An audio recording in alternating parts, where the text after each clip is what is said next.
Good evening मेरे प्रिय student, मैं सूरज सिंह। आज आपके लिए आपके हिंदी लैंग्वेज चैप्टर 2 वर्ण विचार पे हम बहुत ही इंटरेस्टेड वीडियो लेके आए हैं। बहुत ही अच्छा वीडियो है। पिछला वीडियो हमने अनुस्वार, अनुनासिक, विसर्ग, इन सारी चीजों पे भेजा था। उसी क्रम में आगे बढ़ते हुए आज हम लोग चर्चा करेंगे हलंत का प्रयोग, यानी हलंत का प्रयोग कैसे होता है, रा के विभिन्न रूप कौन कौन से होते हैं, प्लस री की मात्रा का प्रयोग। तो इस तरह से आज का जो मेरा वीडियो है वो मुख्य रूप से 3 विषय के ऊपर है। पहला है हलंत का प्रयोग, दूसरा है रा के विभिन्न रूपों का प्रयोग, तीसरा है री की मात्रा का किस प्रकार लगती है। तो हम लोग अभी इसको क्रमशः समझेंगे, लेकिन कुछ भी कहने से पहले आप सभी से मेरा रिक्वेस्ट है कि इस वीडियो को लास्ट तक देखना, जिससे आप तक मैं अपनी बात को पहुंचा सकूं और आप मेरे द्वारा बताई गई बातें आपको समझ में आ सके। अगर आप सभी को इसमें कुछ कमी दिखाई दे रही है तो प्लीज मुझे कमेंट में लिख के बताएं, जिससे मैं आप उसमें सुधार कर सकूं। तो आइए हम लोग चैप्टर पे आते हैं। हलंत का प्रयोग, यानी हलंत का प्रयोग कब करते हैं।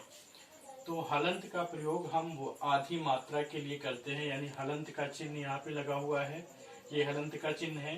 तो हलंत का प्रयोग व्यंजन के नीचे तिरछी रेखा के रूप में किया जाता है, यानी व्यंजन के नीचे तिरछी रेखा जब हम लगाते हैं, जैसे यहाँ पे का पे लगा हुआ है, चा पे लगा हुआ है, टा पे लगा हुआ है, तो ये क्या है, हलंत चिन्ह का बोध कराएंगे। ठीक है, यानी का के नीचे हलंत, चा के नीचे हलंत, टा के नीचे हलंत। तो हलंत का प्रयोग व्यंजन के नीचे तिरछी रेखा के रूप में किया जाता है। अगर किसी वर्ण के नीचे हलंत का प्रयोग किया गया है तो इसका मतलब वो वर्ण आधे वर्ण का सूचक है, यानी वो वर्ण आधे वर्ण का बोध करा रहा है।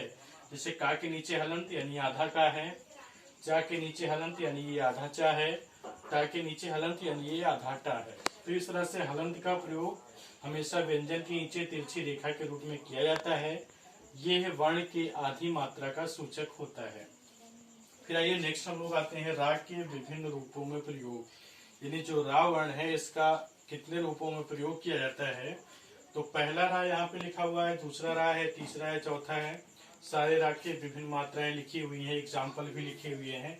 तो अगर हम रा को रा के ही रूप में लिखते हैं, उसमें कोई परिवर्तन नहीं करेंगे, तो जैसे रथ शब्द में पूरा रा का प्रयोग किया गया, राम शब्द में पूरे रा का प्रयोग किया गया, हार शब्द में पूरे रा का प्रयोग किया गया। फिर दूसरा आपका है रा के ऊपर क्या करेंगे, मात्रा रा उड़ाएंगे। जैसे कर्म, यहाँ पे देखिए रा की मात्रा उड़ा हुआ है, सूर्य, सूर्य में भी रा की मात्रा उड़ा हुआ है, वर्ण, वर्ण में भी रा की मात्रा उड़ा हुआ है।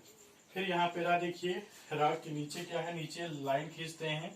जैसे यहाँ पे प्रेम शब्द है तो प्रेम पे तिरछी रेखा खींचे ऐसे। फिर उसके बाद में क्रम शब्द है, क्रम पे भी तिरछी रेखा। फिर समुद्र है, समुद्र पर भी तिरछी रेखा। तो इस तरह से यहाँ पे तिरछी रेखा खींची हुई है। फिर नेक्स्ट आपका रा आता है, सबसे नीचे हम लोग 2 रेखाएं खींचते हैं। पहला शब्द यहाँ पे राष्ट्र लिखा है, दूसरा ड्रम लिखा है, तीसरा ट्रक लिखा है। तो इस तरह से यहाँ पे रा के विभिन्न प्रयोग दिखाए गए हैं। पहला रा का प्रयोग यहाँ पे, दूसरा यहाँ, तीसरा यहाँ, चौथा यहाँ, सारे के एग्जाम्पल उसके सामने लिखे हुए हैं। फिर नेक्स्ट आपका आता है री की मात्रा का प्रयोग, कैसे कैसे करते हैं। यहाँ पे भी देखिए गा में री की मात्रा का प्रयोग किया गया तो शब्द बना गृह बन गया, री की मात्रा प्रयोग है। फिर हा पे हमने री की मात्रा का प्रयोग किया तो शब्द बन गया हृदय। फिर यहाँ पे का पे री की मात्रा का प्रयोग है तो शब्द बन गया कृष्ण। तो इस तरह से इस वीडियो में हमने विभिन्न चीजें सीखी। पहला हलंत क्या होता है, हलंत का प्रयोग कब करते हैं, हलंत प्रयोग से शब्द कैसे बनते हैं। दूसरा है आपका रा के विभिन्न रूप, यहाँ पे उसके सारे चिन्ह दिए हुए हैं, उसके उदाहरण दर्शाए गए हैं। फिर नेक्स्ट आपका री की मात्रा का प्रयोग दिया गया है, गृह, हृदय, कृष्ण, कहाँ कहाँ री की मात्रा लगती है, कैसे लगती है। बस आज का मेरा वीडियो जो था मुख्य रूप से इन्हीं 3 चैप्टर पे था। मुझे उम्मीद है आप सभी को ये समझ में आया होगा।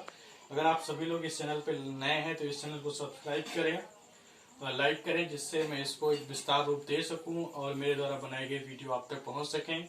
बस इसी क्रम में हम लोग नेक्स्ट बढ़ते रहेंगे। फिर नेक्स्ट डे हम लोग फिर मिलेंगे। तब तक के लिए धन्यवाद।